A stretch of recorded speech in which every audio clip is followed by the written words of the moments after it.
pensez que nous faisons ce que nous faisons parce que nous sommes des mendiants. Vous pensez que nous le faisons parce que nous avons raté notre vie, ou nous avons raté nos carrières, ou raté notre destinée. Il n'en est rien du tout. C'est le témoignage de la bonté de Dieu qui fait que certains hommes sont obligés de déposer leurs rêves pour sauver vos âmes perdues.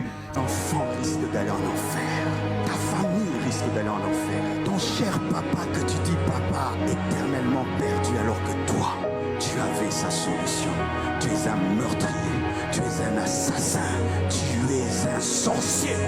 Dans quelques maisons que vous entriez, si on vous reçoit, annoncer la paix à cette maison. Mais si on ne vous reçoit pas, il n'a pas dit de bagarrer. Nous n'avons pas le pouvoir de bagarrer avec vous pour faire que vous receviez le Christ. Non, il a dit si on ne vous reçoit pas dans une maison, secouez la poussière de vos pieds et continuez le voyage. Allez l'annoncer à d'autres personnes. Et quand de Noé, c'est seulement la terre qui a été ébranlée. Mais quand Jésus reviendra au dernier jour, ce sera non seulement la terre, mais également le ciel. La Bible dit que la terre passera et le ciel également passera avec fracas. Le ciel et la terre passeront. Oh, tout ce que nous voyons aujourd'hui, un jour, tout cela passera. Ce monde passe et sa convoitise avec.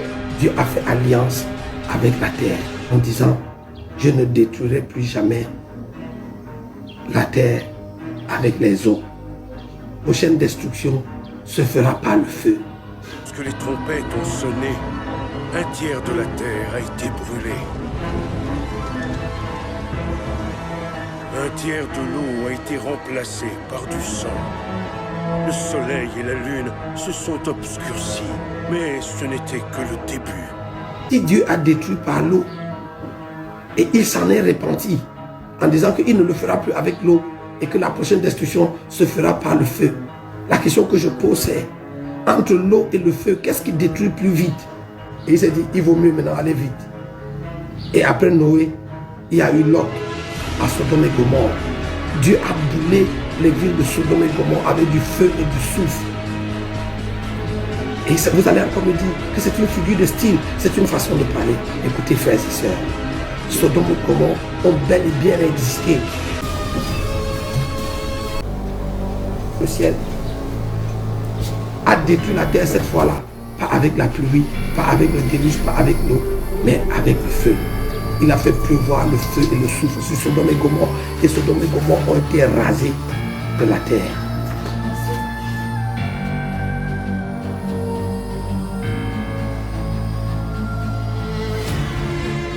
Écoutez-moi, l'enlèvement, c'est la seconde venue de Jésus.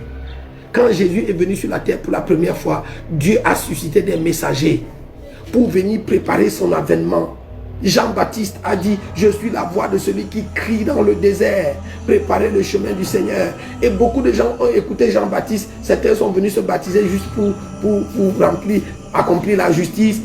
C'est pour ça que quand ils ont fini de se baptiser, il leur a dit, race de vipères, qui vous a appris à fuir la colère de Dieu? Pourquoi? Parce que ces gens se faisaient baptiser sans se repentir, sans changer de vie, sans changer de comportement, sans changer de cœur.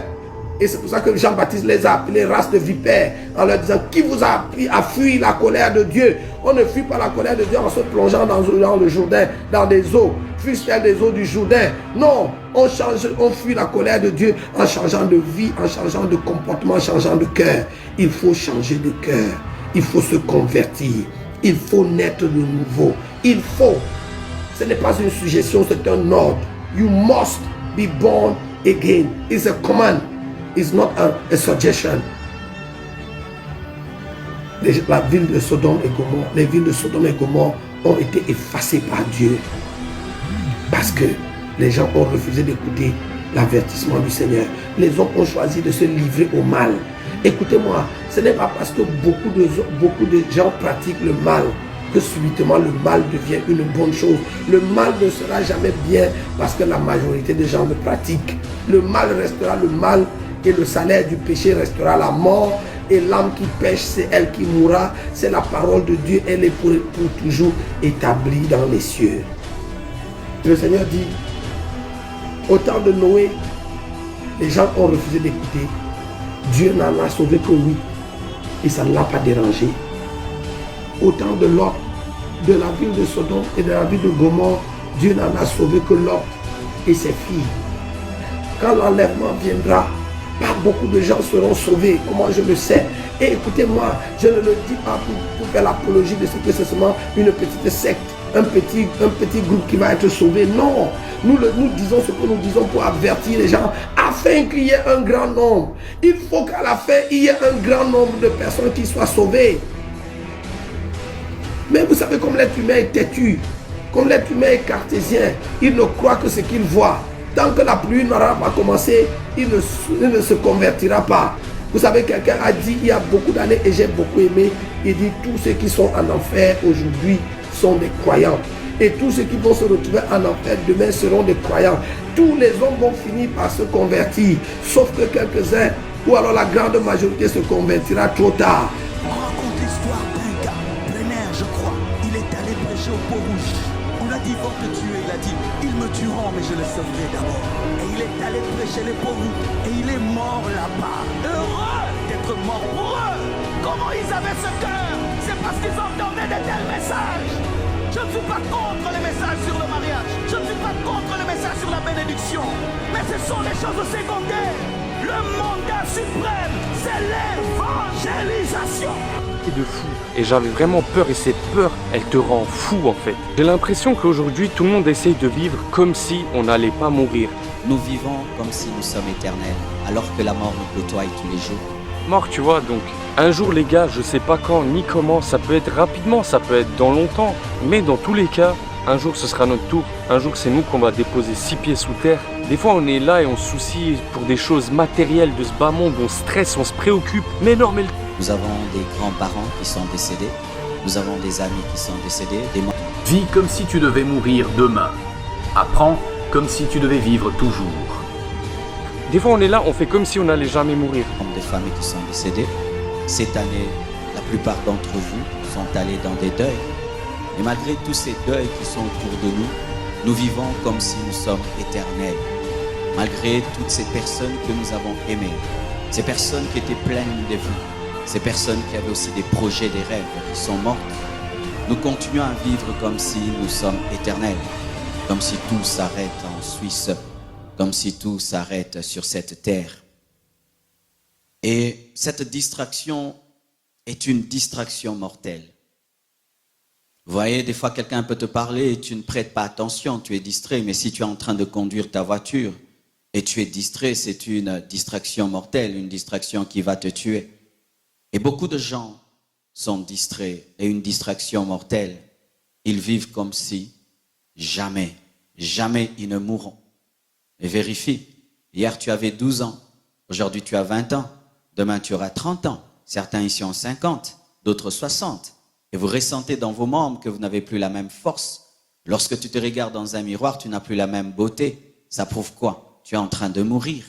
Les rides, c'est la mort. Aujourd'hui, moi, j'ai une barbe blanche. Je n'en avais pas. C'est le signe de la mort. Tout ce qui vieillit est la preuve que nous allons mourir. Amen.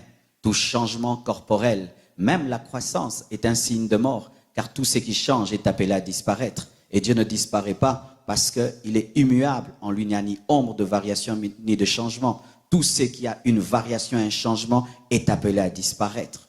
Dis à ton voisin, un jour tu disparaîtras, même s'il ne le veut pas. C'est la vérité. Alléluia. Les hommes vivent sur la terre comme s'il n'y a pas de jugement. Ainsi, nous entendons des hommes qui disent « Je fais ce que je veux, c'est ma vie, c'est ma conviction, c'est ma culture. Moi, je crois ça, moi, je crois cela, moi, je ne crois pas. » Nous vivons comme s'il n'y aura pas de jugement, comme si nous sommes créés nous-mêmes par un Big Bang. Bien aimé, moi, je ne crois pas au Big Bang. Je ne crois pas que l'homme est le produit de l'évolution. Je crois que l'homme est le produit de la création. Parce que l'évolution hasardeuse ne peut engendrer une perfection que tu es. Alléluia. Si tu crois que tu es venu du singe, j'aimerais te dire que tu n'es pas venu du singe. Ne regêne pas parce que tu ne proviens pas d'une évolution, tu proviens de la création. Et si tu es créé, tu seras jugé. Et si tu ne crois pas que Dieu t'a créé, le jour que tu mourras, tu sauras qu'il t'a créé, mais aussi t'a tué. Et il y a des gens qui vivent comme si il n'y aura pas de jugement. Bien-aimé, pourquoi ce message? Parce que le temps de la grâce aura une fin. Aujourd'hui, tu peux lever ton poing et tu insultes Dieu, tu dis tout ce que tu veux, le feu ne tombe pas sur toi. Certains ici, vous vivez dans l'adultère et vous n'avez même pas le sida. D'autres ici, vous péchez tous les jours, et bien tout va bien pour vous. Et vous pensez que ça va continuer.